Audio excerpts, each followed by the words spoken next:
നമ്മുടെ ചാനലിലേക്ക് അപ്പോൾ എല്ലാവർക്കും സ്വാഗതം ഉണ്ട് കേട്ടോ. അപ്പോൾ ഇന്നത്തെ വീഡിയോയിൽ ഞാൻ കാണിക്കുന്നത് നമ്മുടെ പച്ചത്തക്കാളി വെച്ചിട്ടുള്ളൊരു തോരനാണ്. സാധാരണ നമ്മൾ പച്ചത്തക്കാളി കാട്ടി കളയാണ് പതിവ്. നമ്മൾ ഈ പച്ചത്തക്കാളി കാട്ടി കളയരുത്. ഇത് നല്ലൊരു ഡയറ്റ് ഫുഡാണ്.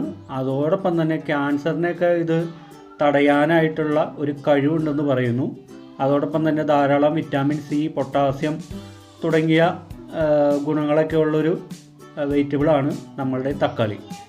അപ്പോൾ ഇന്നത്തെ വീഡിയോയിൽ ഞാൻ ചെയ്യുന്നത് നമ്മൾ ഈ പച്ചത്തക്കാളി വെച്ചിട്ടുള്ളൊരു തോരനാണ്. അപ്പോൾ ഞാനിവിടെ ഒരു 1/2 കിലോ പച്ചത്തക്കാളി ഇവിടെ എടുത്തിട്ടുണ്ട്. നല്ല പച്ചത്തക്കാളി നോക്കിയെടുക്കാണ്ട് പ്രത്യേകം ഒന്ന് ശ്രദ്ധിക്കുക. അപ്പോൾ നമുക്ക് ആദ്യം ഇതൊന്ന് ചെറുതായിട്ട് കട്ട് ചെയ്തെടുക്കാം.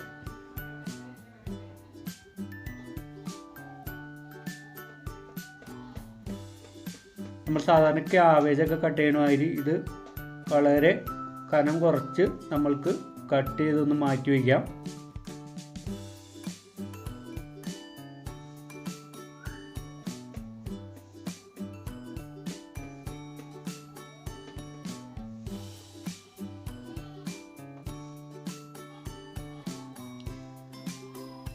അപ്പോൾ ഇതുപോലെ നമ്മൾക്ക് മറ്റുള്ള തക്കാളികളും ഇതേമാതിരി ചോപ്പ് ചെയ്ത് വയ്ക്കാം.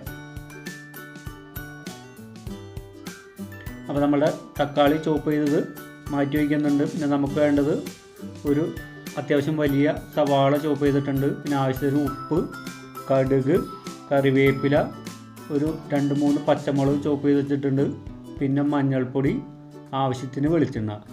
പിന്നെ നമുക്ക് വേണ്ടത് ഇത് നമ്മുടെ തോരനിൽ ഇടാനുള്ള തേങ്ങ, ഒരു 2 അല്ലി വെളുത്തുള്ളി, അതുമാതിരി തന്നെ അല്പം ചെറിയ ജീരകം. ഇത് നമുക്ക് മിക്സിയിലിട്ട് ഒന്ന് ഒതുക്കിയെടുക്കേണ്ടതുണ്ട്. അപ്പോൾ നമ്മുടെ ചട്ടിയിലെ വെളിച്ചെണ്ണയൊക്കെ ചൂടായി വന്നിട്ടുണ്ട്. നമ്മൾ ഈ ചൂടായതിന് ശേഷം നമ്മുടെ കടുക് ഇതിലിട്ട് ഒന്ന് പൊട്ടിച്ചെടുക്കണം.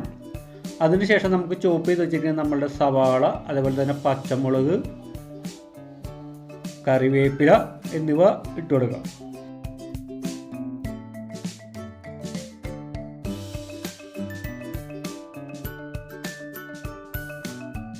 നമുക്ക് നന്നായിട്ടൊന്ന് വഴറ്റിയെടുക്കാം. ഇപ്പം നമ്മുടെ സവാള നന്നായി വാടി വന്നിട്ടുണ്ട്. ഇതിലേക്ക് നമ്മുടെ മഞ്ഞൾപ്പൊടി ചേർത്ത് കൊടുത്തൊന്ന് മിക്സ് ചെയ്യാം. ഈ സമയത്ത് നമ്മളുടെ ഫ്ലെയിം പരമാവധി ചുരുക്കി വയ്ക്കാനായിട്ടൊന്ന് ശ്രദ്ധിക്കുക. ഇനി ഇതിലേക്ക് നമ്മൾ കട്ട് ചെയ്ത് വെച്ചിരിക്കുന്ന നമ്മളുടെ പച്ചത്തക്കാളി ചേർത്ത് കൊടുക്കാം.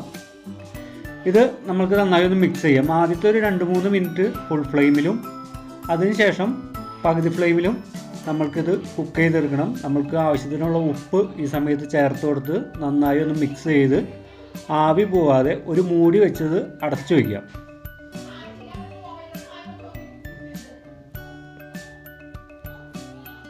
ഇടയ്ക്ക് ഇളക്കിടാനായിട്ട് പ്രത്യേകം ശ്രദ്ധിക്കണം. ഇതിപ്പോൾ ഒരു 10 മിനിറ്റോളം കഴിഞ്ഞിട്ടുണ്ട്. ഇപ്പോൾ നമ്മളുടെ തക്കാളി നന്നായി കുക്കായി വന്നിട്ടുണ്ട്. തക്കാളിയിലെ വെള്ളമെല്ലാം വറ്റി നല്ല ഡ്രൈ ആയിട്ട് നമുക്കിത് കിട്ടിയിട്ടുണ്ട്. നമുക്കിത് ഒന്നുകൂടി ഒന്ന് മിക്സ് ചെയ്തിട്ട് നമ്മളുടെ ഒതുക്കി വെച്ചിരിക്കുന്ന തേങ്ങ ഇതിലേക്ക് ചേർത്ത് കൊടുക്കാം.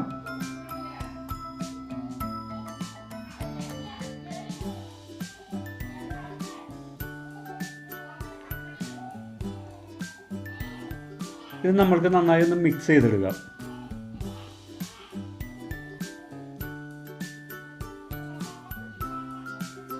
ഒരു 1-2 മിനിറ്റിന് ശേഷം നമുക്ക് ഇതിൻ്റെ ഫ്ലെയിം ഓഫാക്കാവുന്നതാണ്. അപ്പോൾ നമ്മളുടെ പച്ചത്തക്കാളി കൊണ്ടുള്ള തോരൻ ഇവിടെ റെഡിയാണ്. വളരെയധികം വിറ്റാമിൻസും അതേമാതിരി തന്നെ നല്ല ടേസ്റ്റിയുമായിട്ടുള്ള ഒരു തോരനാണ് തക്കാളി തോരൻ. അപ്പോൾ നിങ്ങളെല്ലാവരും ഇതൊന്ന് ട്രൈ ചെയ്ത് നോക്കുക. നിങ്ങളുടെ അഭിപ്രായങ്ങൾ വീഡിയോയ്ക്ക് താഴെ കമൻറ്റ് ചെയ്യുക. അപ്പോൾ വീഡിയോ കണ്ട നിങ്ങൾക്ക് എല്ലാവർക്കും ഒരിക്കൽ കൂടി നന്ദി.